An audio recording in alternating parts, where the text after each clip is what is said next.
News and views பகுதியில் இன்றைக்கு பல்வேறு முக்கியமான செய்திகள். மிக முக்கியமாக முதலாவதாக நம்ம பார்க்கிறது, ரிசர்வ் வங்கி நடத்திய நிதி கொள்கை கூட்டத்தில் மிக முக்கியமான முடிவு எடுக்கப்பட்டது.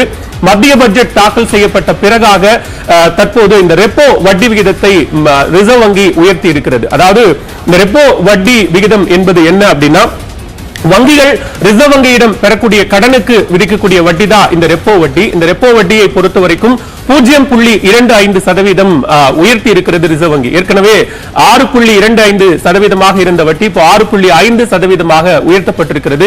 இதன் காரணமா என்ன தாக்கங்கள் ஏற்படும் அப்படின்னு பார்த்தோம்னா, வணிக வங்கிகள் அப்படின்னு சொல்லப்படுற எல்லா வங்கிகளிடமிருந்தும் பெறப்பட்டிருக்கக்கூடிய வீட்டுக் கடன், வாகன கடன், தனிநபர் கடன் உள்ளிட்ட எல்லா கடன்களுக்குமான வட்டி விகிதம் அதிகரிக்கும் அப்படிங்கறதா இதுல ரொம்ப முக்கியமா பார்க்க வேண்டிய விஷயம்.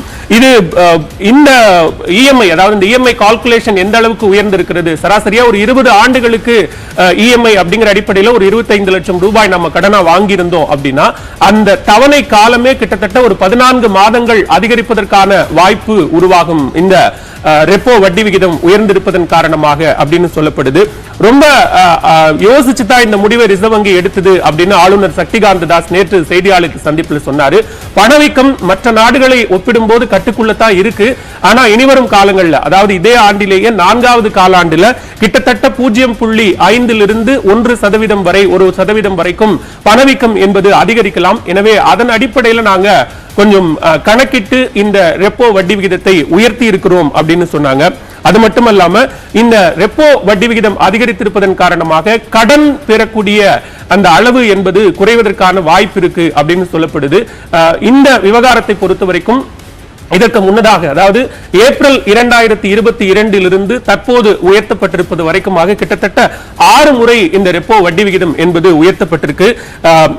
2022 ஏப்ரல்ல வெறும் 4% இருந்தது ரெப்போ வட்டி விகிதம். ஆனா இப்போ உயர்த்தப்பட்டிருப்பதோடு சேர்த்து 6.5%.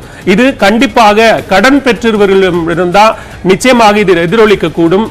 வீட்டு கடனுடைய இஎம்ஐ தொகை அதிகரிக்கும். அது மட்டுமல்லாம இனி கடன் பெறுவது அப்படிங்கிறதுல நிறைய சிக்கல்கள் ஏற்படும் அப்படின்னு பொருளாதார நிபுணர்கள் கூறுகிறார்கள்.